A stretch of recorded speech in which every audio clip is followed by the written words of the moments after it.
Şimdi bizim defalarca dilekçe vermemizin ikinci bir konumuz da bu dere ıslak projesi. Buraya yate duvarı yapılırsa çocuklarımızın koruma amaçlı boğulmasın bu sularda ve bu köyümüzün tam ortasında olan bir deredir geçiyor. Ve gördüğünüz hal çok manzara, çok çirkin bir görüntü veriyor. Ve buraya yate duvarı yapılması ve sağlıklı bir şekilde güvene alınması ve burada çoluk çocuğun da girip de boğulmaması lazım. Şu an kış mevsimi olmasına rağmen gördüğünüz gibi manzara bu. Yarın ilkbahar oluyor, bu kaldırmaz. Bu yükü kaldırmaz, bu köprü kaldırmaz, bu yükü bu dere kaldırmaz. Defalarca temizlememize rağmen devlet su işleri defalarca krediler yollamasına lazım temizledik fakat kaldırmıyor. Buyurun, biz buraya da detaylı bir şekilde müracaatımızı yaptık. Yerinde geldik, kevşettiler. Dediler ki burayı menfez kurtarır. Çünkü buranın ilkbaharın suyunu bilmedikleri için. Ben burayı köprü istedim fakat arkadaşlar geldi menfez attılar el birliğine. Ben beraber attık ama ben bunun köprü olmadığı takdirde ve komşu yakınında olan evlere zarar vereceğini söylemiştim. Ve şu an manzara bu. Kışın ortası olmasına rağmen menfez yetersiz geliyor. Buraya köprü yapılması lazım. Çünkü bizim buradan da gördüğünüz gibi beldemize gidiyoruz. Yaygına burada yolumuz gidiyor. Burası da bir grup yolu gibi kullanıyoruz biz burayı da. Çünkü arazilerimizin tüm çoğunlukla burada. Biz hem buradan daha yakın oluyor beldeye gitmek için.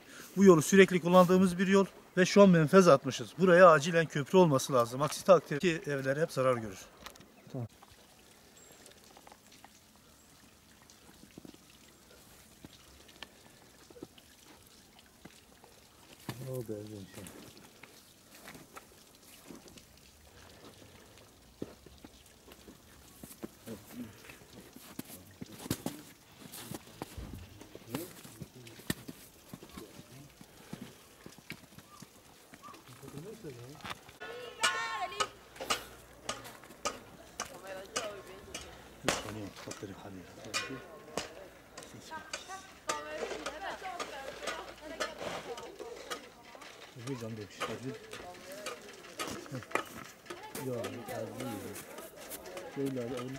Köyümüzün başka bir sıkıntısı da kanalizasyonla alakalı. Belki çoğu beldelerde kanalizasyon yok. Ama bizim köyde kanalizasyon var. Bu sevindirici bir şey.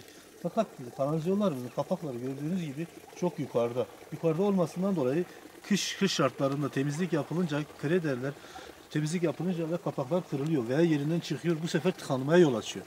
Bundan dolayı köyün ortasında olan kapaklarımız taşlarla etrafını koruma altına almışız ve kırılmaması için. Ona rağmen tekrar kırılıyor. Üçüncü defadır değiştiriyorum ve gördüğünüz gibi tekrar kırılmış. Ve bu kırılım esasında çevreye sağlıksız bir şekilde koku veriyor. Ve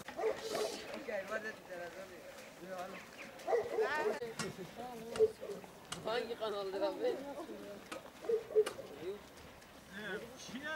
Abi bu hangi kanal? منو گوندی متوه یعنی ترافوکی مه سری یا 10 ساله بوزغه ام چند جرا چو مراجعت کرد تلاشی ناتچینه که اوراجی سر dürtüyorlar. Ondan sonra zaruki veya evkeki desti خو باویجی تی کشتنی ام دخوازم براوی çözüm hani vi trafo meyhani çi bikin. Gönül isterdi ki şu mevsimde kar olmasaydı, ilkbahar olsaydı, Allah nasip ederse o günleri de görürsek onları da gösterme imkanımız olurdu. Çiftçilerimiz çoğunlukla Alparslan 2 barajından faydalanırdı daha önceleri. Şu an hasarlı olduğundan dolayı yaklaşık 12 yıldır kullanamıyoruz.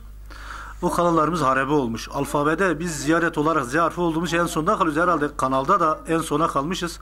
Umudumuz Alparslan 2 baraj. Eğer o da olursa çiftçiler bir nevi rahat edeceğini tahmin ediyorum.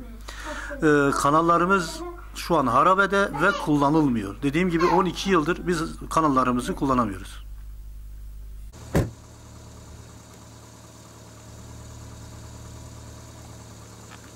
Çoğu yerlerde ziyaret deyince acaba bu ziyaret ismini nereden alıyor? Ve ziyaret neden deniliyor? İşte onun bir örneğini size söyleyeyim.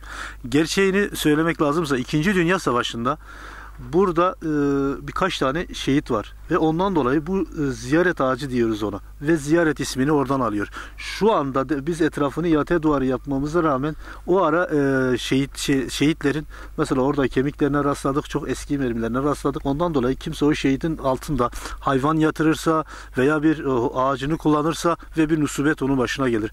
Bundan dolayı biz o şehit ağacına hem çok özen veriyoruz hem çok önem veriyoruz ve onun için ismini oradan ziyaret aldığı için bizim için bir maddi değil manevi bir değeri olduğu için gördüğünüz ziyaret ağacı bizim köyümüzün ismini almaktadır.